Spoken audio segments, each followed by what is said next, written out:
ये बोल रहा है दिए गए चित्र में आयत और वर्ग दोनों की कुल संख्या क्या है, बताइए। सबसे पहले मुझे एक बात बताओ, अगर मैं एक वर्ग बना रहा हूं तो क्या वो वर्ग आयत है कि नहीं है? एक वर्ग एक आयत भी तो होता है। सबसे पहले मुझे ये कंसेप्ट अब क्लियर करना है। वर्ग में क्या होता है सर? सर चारों भुजाएं जो होती है ना वर्ग की वो इक्वल होती हैं, और आयत में आमने सामने की भुजाएं इक्वल होती हैं। पर आयत में किसने मना करा कि चारों भुजाएं इक्वल नहीं हो सकती? आमने सामने की तो इक्वल हो ही रही है ना, अगर चारों इक्वल हैं तो भी हो रही हैं। इसका मतलब क्या है? एक वर्ग एक आयत तो होता ही होता है, यानी कि इस फिगर में हम अगर टोटल आयत ही काउंट कर लें केवल, तो वर्ग तो ऑटोमेटिकली काउंट हो जाएगा।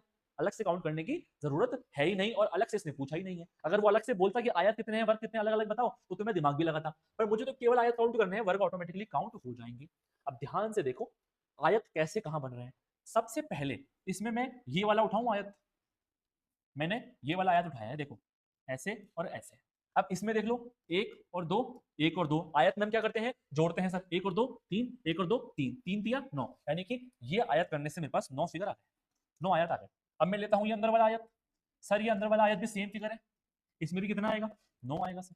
ये बात तो हो गई। अब क्या है सर? सर ये एक अलग से बड़ा सा आयत बना हुआ है, ठीक है इसको उठा लेते हैं। अब ये बड़ा सा आयत कैसे बना हुआ है?